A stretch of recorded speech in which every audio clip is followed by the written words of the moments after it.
You're watching The Urban Debate. I'm Shreya Dhoundial. Tonight on the show, we look at the life and times of a man who came from poverty, educated himself, and rose to the highest office in the land. Dr. Manmohan Singh, India's 13th Prime Minister, a celebrated economist, passed away last night at the age of 92. His life was one of dedication to public service, integrity, and most importantly, an unwavering commitment to India's progress.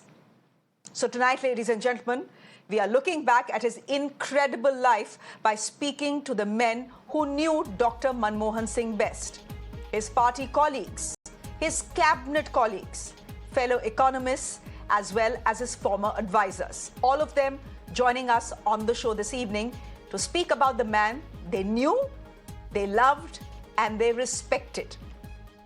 But before we speak to them, here's a look back at his extraordinary journey. मिट गए मिस्र यूनान और रोमा कुछ बात है कि हस्ती मिटती नहीं हमारी सदियों रहा है दुश्मन दौरे ज़माना. An economist, a statesman, a reformer, and above all, a patriot who devoted his life to the nation. There were many roles played by this humble, soft-spoken man who has brought a nation, arguably, more divided than ever, together in grief. Born on September 26, 1932 in Gah, West Punjab, now in Pakistan, Dr. Manmohan Singh's life was shaped by seismic events of India's partition in 1947. A bright academic, he pursued his education at the University of Cambridge and later earned a doctorate in economics from the University of Oxford. Dr. Singh's professional journey was nothing short of illustrious. From chief economic advisor to governor of the Reserve Bank of India and later as the head of the Planning Commission, his contributions were pivotal in shaping India's economic policies. I also propose to exempt from this increase certain consumers' durables like motor cars and consumer electronics such as television sets, as these industries are currently passing through a difficult phase. This proposal involves a revenue gain of rupees 1,025 crores. But it was in 1991, as finance minister, that he etched his name in history. Amidst a crippling economic crisis, Dr. Singh introduced groundbreaking liberalization reforms, dismantling decades of protectionism and opening India's economy to the world. His vision laid the foundation for the nation's robust economic growth. I, Manmohan Singh, do swear in the name of God that I will bear true faith and allegiance to the Constitution of India as by law established, that I will uphold the sovereignty and integrity of India, that I will faithfully and conscientiously discharge my duties as Prime Minister for the Union. In 2004, Dr. Singh became India's first Sikh Prime Minister, a position he held for 2 consecutive terms until 2014. Perhaps, unkindly, he became known as the accidental Prime Minister, given the fact, unlike most other leaders, he never coveted the chair and only had to assume it after Sonia Gandhi abdicated the chair. Nevertheless, his tenure saw significant economic development, a focus on rural welfare schemes and efforts to bolster India's global standing. Despite political challenges, Dr. Singh's integrity and humility earned him widespread respect. His shairi softened his harshest critics. माना कि तेरी दीद के काबिल नहीं हूँ मैं, माना कि तेरी दीद के काबिल नहीं हूँ मैं, तू मेरा शौक तो देख, मेरा इंतजार कर. His passing has left a void in the nation's heart. Prime Minister Narendra Modi called him one of India's most distinguished leaders, acknowledging his wisdom and tireless service to the country. Doctor Manmohan Singh ji wheelchair में आए, vote किया, एक सांसद अपने दायित्व के लिए कितना सजग है, उसका वो उदाहरण है। Dr. Manmohan Singh is survived by his wife and 3 daughters. As we bid farewell to the man who redefined India's economic landscape, his legacy is best summed up by his words, which turned out to be quite prophetic. I honestly believe that history will be kinder to me than the contemporary media or for that matter, the opposition parties in parliament. History is indeed remembering you with kindness and respect. Godspeed, Dr. Singh. हजारों जवाबों से अच्छी है मेरी खामोशी न जाने कितने सवालों की आबरू rush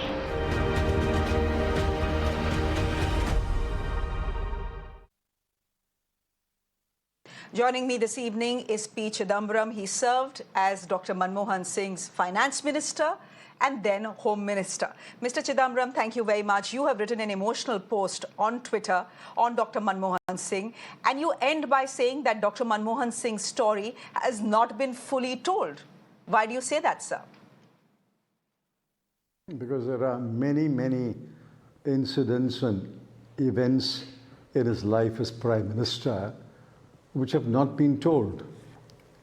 For example, the India-US nuclear deal, which was almost scuttled and was revived, has not been fully told. The circumstances under which Shri Pranab Mukherjee was nominated and elected as President of India have not been told. Those are only 2 examples. I think there are many, many incidents which have to be told, and I hope there will be a biographer soon.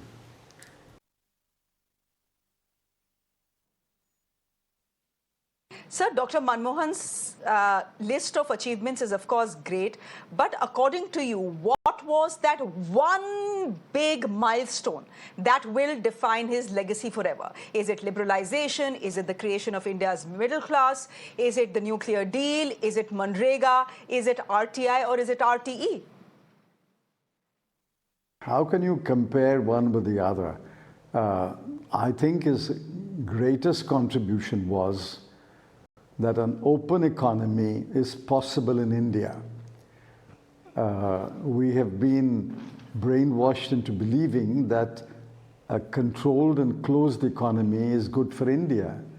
He opened India's eyes to the fact that an open economy is good for India, and I think it has been demonstrated in the last 23 years that an open economy brings more prosperity, more jobs, more wealth, more happiness. Sir, you know, things were tough for him during the last part of his tenure as Prime Minister.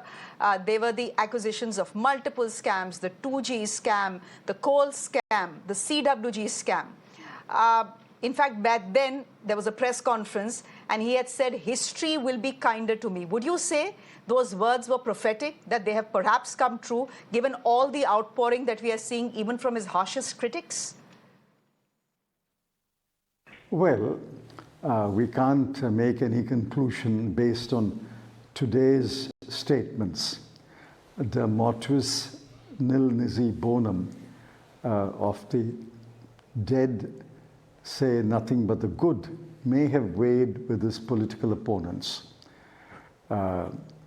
But we'll have to find out what their true assessment is over a period of time, because their past statements are very contradictory to what statements they've made today.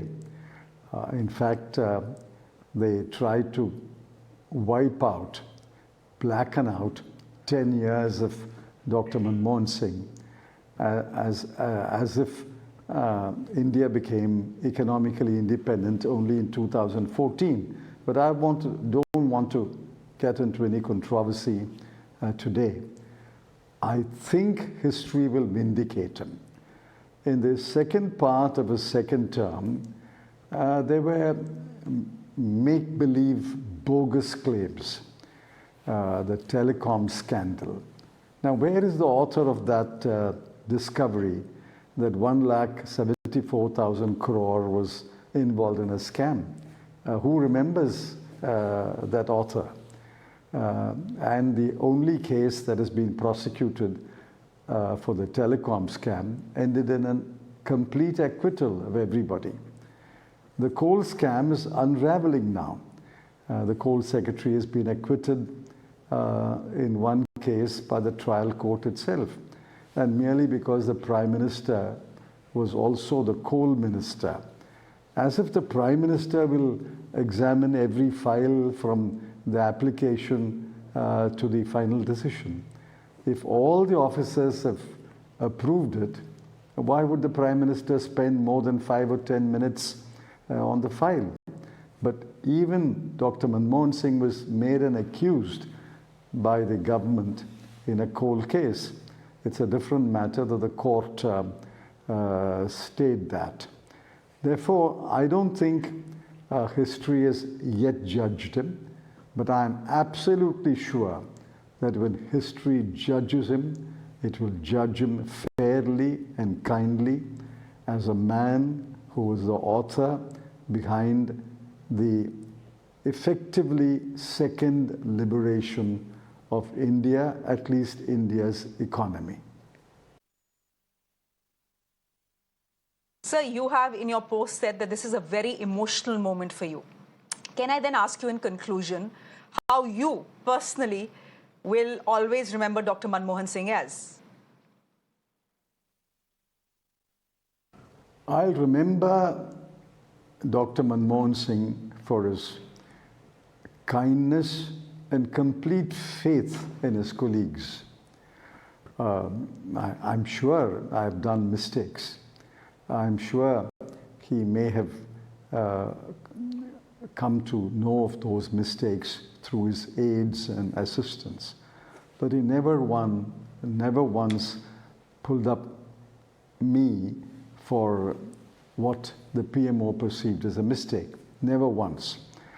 He owned up all my actions, including my so-called mistakes, if any, and he had complete faith. He had complete faith until the last day. He had such complete faith that he, in a crucial moment, he moved me from the finance ministry to the home ministry because there was a crisis. The home minister had resigned and the nation was in complete shock. And I thought I was certainly mentally not ready to become home minister. Yet against my protests, I was moved to the home ministry. But he promised me that at the earliest opportunity, he will bring me back to finance. When the stretch became too long, I even contemplated quitting because I didn't want to be home minister. I wanted to be, if possible, associated with economic administration. But he had such complete faith that he moved me to the home minister and brought me back as finance minister. So I will remember him for his complete faith and trust in me.